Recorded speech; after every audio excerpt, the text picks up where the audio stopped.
Menighedsfakultetet uddeler hvert år en pris,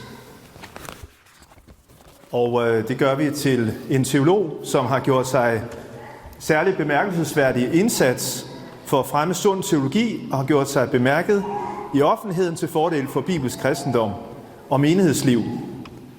Med hæderen følger en beskeden pengegave på 5.000 kroner, og Menighedsfakultetet har i år valgt at hædre dig, Jakob Søe Esmark, med prisen som årets teolog. I må gerne give ham en hånd.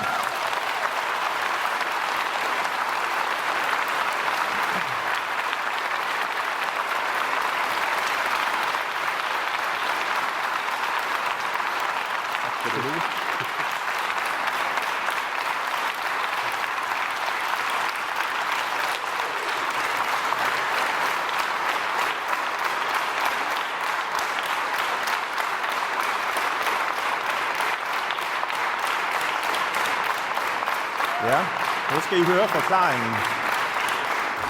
Det virker som om I er enige i den afgørelse. Begrundelsen er følgende.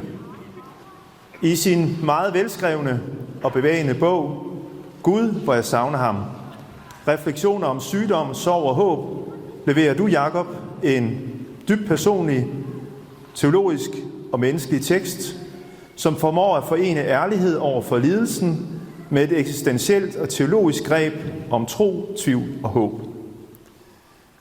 Der findes ikke mange bøger, som så klogt og ærligt sætter ord på den sorg, der rammer forældre, der mister et barn. Sorgen bliver aldrig sat på formel, men emmer af en dybt købt erfaring. En erfaring, som bringes i spil, for at andre kan spejle sig i den. Pårørende til mennesker i sorg kan i bogen finde hjælp til at stå ved siden af den sørgende med nærvær frem for forklaringer.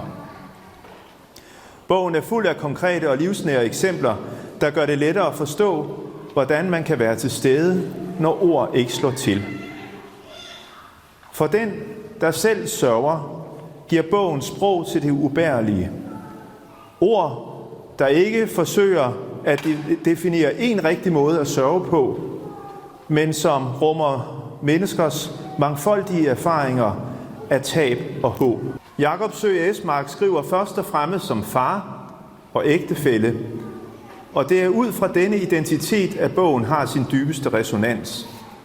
Samtidig er du, Jakob, en erfaren sognepræst, som gennem mange år har stået med andres liv i hænderne, når sorgen har ramt dem. Du bringer troens sprog ind i det sårbare med ægthed, med medmenneskelighed og teologisk indsigt, og giver værktøjer til både de ramte og de pårørende. Dine refleksioner rækker ind i det konkrete liv og viser, at teologien ikke alene hører hjemme på universitetet eller på prædikestolen, men midt i menneskers virkelighed. Den bog, du har skrevet, er solidt forankret i teologi, psykologi og sorglitteratur, men den største styrke er dens menneskelige og åndelige integritet. Den viser, at teologi kan være både dyb og nænsom, og at håbet om Jesu Kristi opstandelse kan leve side om side med savnet. Derfor tildeler vi dig prisen, Jakob, som årets teolog 2025, for modet til at skrive sandt, for evnen til at forene teologi og menneskelighed, og for at minde os alle sammen om, at Guds nærvær også kan findes i savnets dybde. Tillykke, Jakob. Tak for det.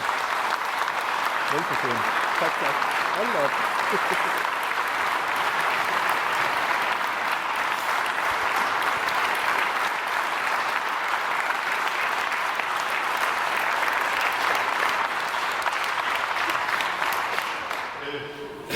Tak.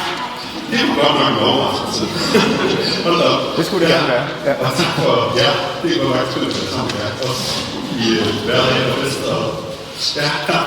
Begået. Ja. Nu tror jeg, vi trænger til noget kaffe.